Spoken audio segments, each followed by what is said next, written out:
দেশ যদি পরিচালনা করতে কেউ জানে, কোন রাজনৈতিক দল জানে, সেটি হচ্ছে বিএনপি। প্রিয় ভাই বোনেরা, 2001 সালে যখন বিএনপি সরকার গঠন করে আপনাদের সমর্থন নিয়ে, বাংলাদেশের জনগণের সমর্থন নিয়ে, তখন বিএনপির কাঁধে ছিল তখন বাংলাদেশের কাঁধে ছিল দুর্নীতির তকমা। বেগম খালেদা জিয়ার নেতৃত্বে পরিচালিত সরকার 2006 সালে যখন সরকার ছেড়ে দেয়, তখন বেগম খালেদা জিয়া সরকার সেই বাংলাদেশকে দুর্নীতির তকমা থেকে বের করে আনতে সক্ষম হয়েছিলেন।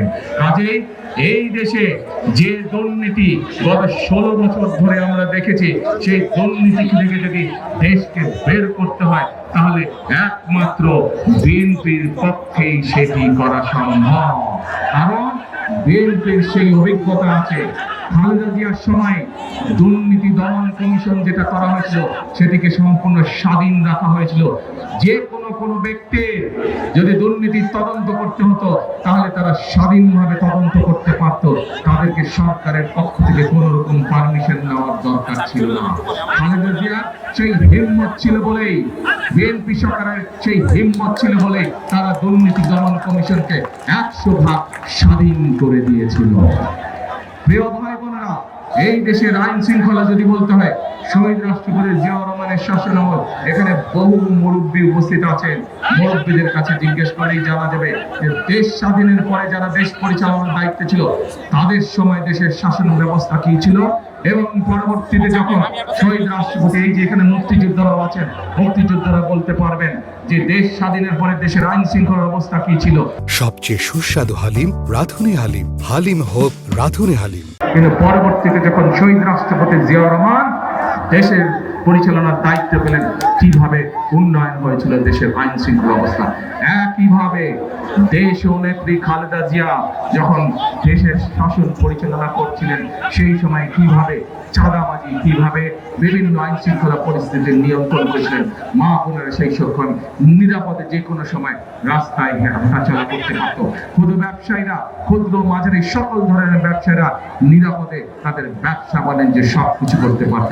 অর্থাৎ এই রেকর্ডও বিএনপির আছে, কিভাবে দেশকে দুর্নীতির থেকে টান দিয়ে বের করে নিয়ে আসতে হয়, কিভাবে দেশের আইন শৃঙ্খলা রক্ষা করতে হয়, কিভাবে মানুষের বেকার যুবকদের কর্মসংস্থানের ব্যবস্থা করতে হয়, কিভাবে নারীদের শিক্ষার ব্যবস্থা করতে হয়, কিভাবে দেশে মিল কারখানা তৈরি করে কর্মসংস্থানের ব্যবস্থা করতে হয়। এই সকল কিছুর অভিজ্ঞতা বিএনপির আছে। সেজন্যই আমি আপনাদেরকে বলেছি যে দেশকে যদি সঠিকভাবে পরিচালনা করতে হয়, দরকার কর্মসূচি। দেশকে যদি মানুষের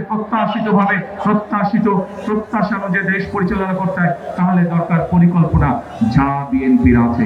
এবং দেশকে যদি সামনের দিকে নিয়ে যেতে হয়, 20 কোটি মানুষের দেশ চালানো এত সহজ ব্যাপার নয়, কিন্তু সেটির জন্য দরকার অভিজ্ঞতা।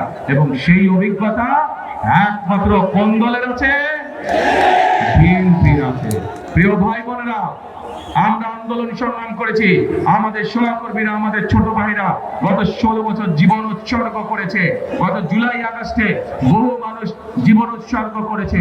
মুক্তিযোদ্ধারা 1971 সালে জীবন বাঁচি রেখে জীবন উৎসর্গ করে এই দেশকে স্বাধীন করেছে। জুলাই যোদ্ধারা 24 সালে স্বাধীনতাকে রক্ষা করেছে। এখন আমাদেরকে দেশ গঠন করতে হবে। এই দেশকে বাংলাদেশের মানুষের প্রত্যাশিত দেশে আমাদেরকে গড়ে তুলতে হবে, এবং সেটি যদি কাজ করতে হয়, তাহলে সঠিক দলকে বাছাই করতে হবে। কোন সেই সঠিক দল? ধানের শীষ।